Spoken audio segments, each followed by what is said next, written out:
आज मेरे सेना के लोगों को लिटा लिटा कर जमीन पे पैरों से, लातों से, घूसों से मारा जा रहा है। ये बहुत दुखदाई है। आखिर ये व्यवस्था हमारी जा कहाँ रही? मैं बार बार ये बोल रहा हूँ कि सारे कांवड़िए गलत नहीं हैं। ये जो कुछ लोग हैं, या तो ये जानबूझ के इस तरह, बहुत दुख है, मुझे बहुत दुख है। सावन का महीना चल रहा है, कांवड़ यात्रा जोरों पर है, आज दूसरा सोमवार है। सारी आपने घटनाएं देखी होंगी किस तरीके से कांवड़ जो है, कांवड़ यात्री हैं, वो जगह जगह पर उपद्रव, कुछ कांवड़िया ऐसा कर रहे हैं, सारे नहीं कुछ यात्री, तो लेकिन उससे पूरे कांवड़ियों की जो है कांवड़ यात्रा की कहीं ना कहीं इमेज खराब हो रही है। कैसे देख रहे हैं इस सबका? देखिए, इमेज कांवड़ियों की खराब नहीं हो रही है, इमेज सनातन धर्म की खराब हो रही है। मैं खुद स्वयं 2 बार कांवड़ लेके आया हूँ, और जितनी अच्छी व्यवस्था हमारे उत्तर प्रदेश की पुलिस ने और वहाँ की यातायात व्यवस्था ने, जो हमारे ट्रैफिक पुलिस होती है, जो करके रखते थे, आज भी हैं, आज भी करते हैं वो। लेकिन मैंने कुछ वीडियो ऐसे भी देखे कि उत्तर प्रदेश की पुलिस वर्दी पहन के, अपने सम्मान्य टोपी लगा के, जो हमारे एसपी डीएसपी रैंक के लेकारी होते हैं, वो कांवड़ियों के पैरों की मसाज कर रहे हैं। मसाज करना, कांवड़ियों की सेवा करना कोई अपराध नहीं है सनातन धर्म के अंदर, लेकिन वर्दी का तो सम्मान होना चाहिए ना, ये डिग्निटी होनी चाहिए। हमारा कोड ऑफ कंडक्ट का हमें पालन करना चाहिए। आप वर्दी उतार के घर पे रखो, 4 दिन की, 1 हफ्ते की छुट्टी ले लो, फिर आप सेवा करो वहाँ पे, कोई मना नहीं करता आपको। सनातन धर्म इतना पवित्र धर्म है, ये बहुत खुले विचारों का धर्म है। लेकिन कुछ कांवड़ियों के द्वारा जिस तरह की ये जो घटनाएं हुई हैं, देखिए मैं बता रहा हूँ, जब मैं पहली कांवड़ लेके आया, लगभग 10-12 वर्ष पहले मैं लेके आया था, फिर 3 वर्ष मैं दोबारा लेके आया, तो मेरी कांवड़ में भी एक साइकिल वाले भैया से, मजदूर टाइप का आदमी था, किसान था, उससे टच हो गई, तो मेरी कांवड़ तो खंडित नहीं हुई, क्योंकि मेरी कांवड़ के अंदर जल सुरक्षित है और जल मेरा पैक्ड है। अगर कोई जल को मेरे नुकसान पहुंचाता है तब मेरी कांवड़ खंडित मानी जाती है, सनातन धर्म कहलाता है। कांवड़ का जो आवरण है ऊपर का, जो फूल पत्तियां लगी होती है, सजावट होती है, अगर वो टच होगी तो कांवड़ कैसे खंडित होगी? ये गलत चीजें प्रचारित की जा रही हैं, प्रसारित की जा रही हैं, और इसमें कांवड़ ही नहीं बदनाम हो रहे। मैंने दोबारा बोल रहा हूँ, कुछ लोगों की वजह से कि जरा सा टच हो गया तो आपने डंडे लाठी उठा लिए, मारने शुरू कर दिया, चप्पलें मारनी शुरू कर दी, यहाँ तक कि आपने सरकारी संपत्तियों को नुकसान पहुंचाया, स्कूल की बसों को नुकसान पहुंचाया, और एक महिला को चप्पल से पीटा एक महिला ने, और लोग, तो ये गलत चीजें। योगी सरकार ने अब एक फैसला भी ऐसा लिया है कि जो डंडे हैं, त्रिशूल है, कुछ ऐसी चीजें हैं, वो इसमें अब नहीं ले जानी चाहिए। तो मतलब पहले ध्यान नहीं दिया गया था क्या इन चीजों का? तो पहले मैं वही बोल रहा हूँ कि पहले इस पे ध्यान देना चाहिए था सरकार को। सरकार का एक मंत्रालय होता है जिसको हम कहते हैं संस्कृति मंत्रालय, ये उसकी जिम्मेवारी होती है कि हमने क्या पैरामीटर्स बनाना है, क्या नियम कायदे कानून बनाने हैं सड़क पे चलने के लिए। ये सड़क में सिर्फ कांवड़िए टैक्स नहीं भरते हैं, हम जैसे लोग भी भरते हैं, आप जैसे लोग भी भरते हैं, आप जैसे लोग भी भरते हैं। गरीब आदमी पूरा राजमार्ग आपने बंद कर दिया कांवड़ियों के लिए। आपकी यातायात पुलिस से बैठ के आपको बात करनी चाहिए थी, पुलिस से बात करनी चाहिए थी, एक ग्रीन कॉरिडोर बना देते वहाँ पे, भाई ये कांवड़ियों के लिए सुरक्षित है, इसमें कोई साइकिल वाला नहीं चलेगा, कोई नहीं चलेगा।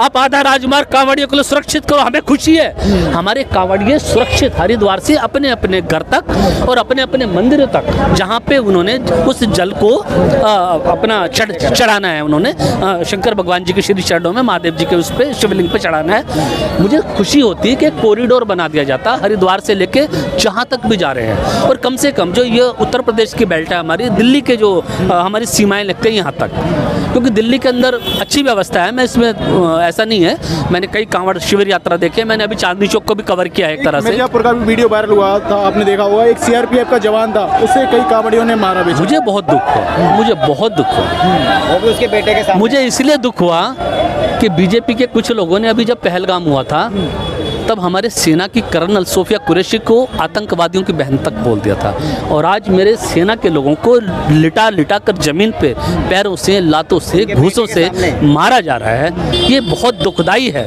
आखिर ये व्यवस्था हमारी जा कहाँ रही? मैं बार बार ये बोल रहा हूँ कि सारे कांवड़िए गलत नहीं हैं। ये जो कुछ लोग हैं या तो ये जानबूझ के इस तरह से माहौल खराब कर रहे हैं। बिल्कुल गलत है। जो सीआईएसएफ वालों को मारा है कुछ कांवड़ियों ने, वो बिल्कुल गलत हुआ है। मैं उसकी निंदा करता हूँ। उस पर एफआईआर होनी चाहिए, उन पर जांच होनी चाहिए।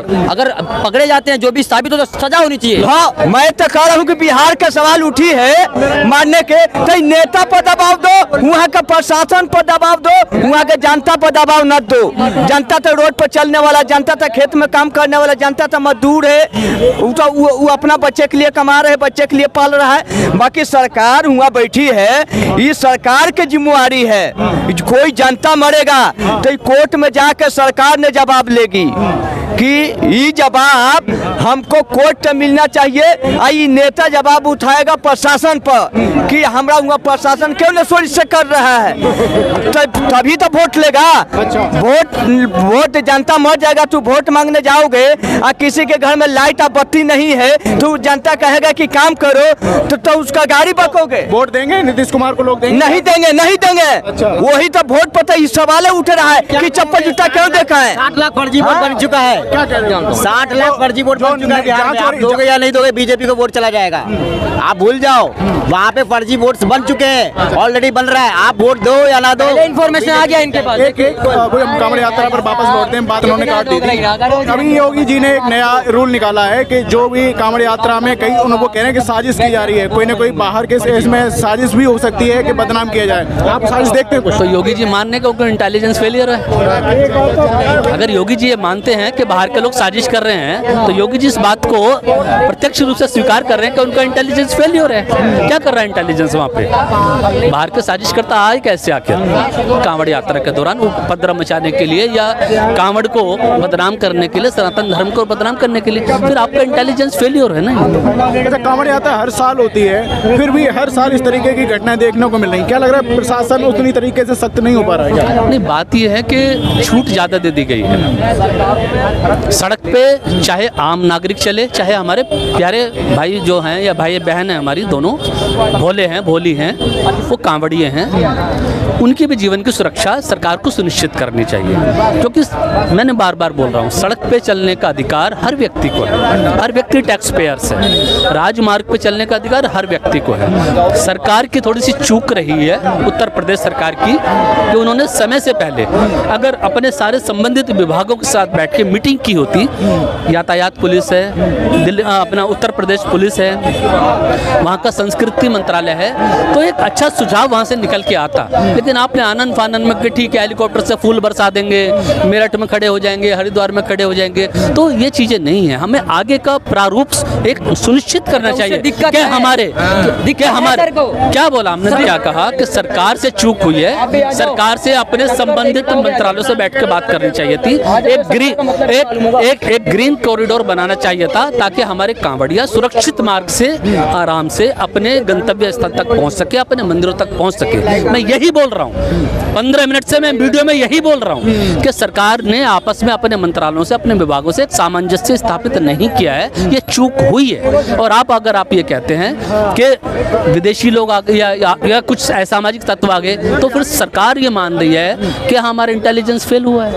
एक सेकंड रुकिए सर, आप क्या कहना? कुछ लोगों की वजह से आप सारे कांवड़ियों वालों को जो है टारगेट करके उनको बदनाम करने का काम कर रहे हो। सर माइक इधर ही रखना सर, 2 मिनट। हाँ, एक मिनट रुकिए, सुनो मेरी बात, सुन लो मेरा प्रश्न करो पहले। ये बताओ, आपको लग रहा है कुछ कांवड़िए जो हैं वो गड़बड़ कर रहे हैं? सर मेरी बात सुनिए, हाँ या नहीं? कुछ सुन लो सर, मैं जवाब तो दूं सर, जवाब ले लो। अब कुछ कांवड़िए जा रहे हैं, उनको धक्का मारा गया, अंडा खिलाया गया, यूरिन में आके पिलाया गया, इसके बारे में किसी ने नहीं बोला। उन लोगों ने इस आवेश में आकर 2-4 को मारा, ये पता है, इसके बारे में बोलेंगे। अब पूरे सभी कांवड़ियों को जो है टारगेट कर रहे हैं। दूसरी बात, अगर आप बात करेंगे योगी सरकार की कि योगी सरकार फेल है, आपने आरोप लगा दिया, कुछ कांवड़ियों को अंडे खिला दिए, कुछ को मूत्र पिला दिया, उनकी मेडिकल रिपोर्ट जारी कर दो। लो जी, वीडियो आ चुका है सर, सक्सेसफुल है, पकड़े गए, नाम किसी और का है, होटल का नाम किसी और का है। ऐसे किसी को बदनाम करना ठीक नहीं, ऐसे किसी को बोलना ठीक नहीं है। आप जो बोलो भी ठीक नहीं। वहाँ पे करके आप तो फिर पर्सनली टारगेट कर रहे हो ना, चीज में वीडियो के अंदर बोलना नहीं दे रहे हो। अरे भाई तो सरकार वहाँ पे है, प्रशासन वहाँ पे है। अगर आप दुकानों के नाम चेंज करा सकते हो तो आप इस व्यवस्था को भी रोक दो। जहाँ पे आपको शंका है कि ये लोग गलत कार्यवाही करते हैं, गलत चीज़ें इस्तेमाल करते हैं, गलत चीज़ें हो रही हैं। हमने देखा एक महिला रो रही है, मेरे पति को मारा, मेरी पूरी कुर्सियाँ तोड़ दी, मेरा होटल तहस नहस कर दिया, मेरा कैश यहाँ से छीन के ले गए, 5-5, 2-2 हज़ार रुपये करके वो लेके गए। तो ये सब चीज़ें जो है एक सामाजिक अच्छा संदेश नहीं है समाज के लिए। आने वाले भविष्य की हमारी जो युवा पीढ़ी है, जो हमारे सनातन धर्म के प्रति जागरूक हो रहे हैं और हमारे सनातन धर्म के प्रति जो कांवड़ लाने के लिए आतुर हैं कि आगे हम थोड़े से युवा हो जाएं तो हम भी कांवड़ लेकर आए। मैंने देखा छोटे छोटे से बच्चे हमारे कितने श्रद्धापूर्वक कांवड़ लेके आ रहे हैं। तो सरकार की ये जिम्मेवारी है कि उनके जीवन को सुरक्षित रखे, उनकी यात्रा को सुरक्षित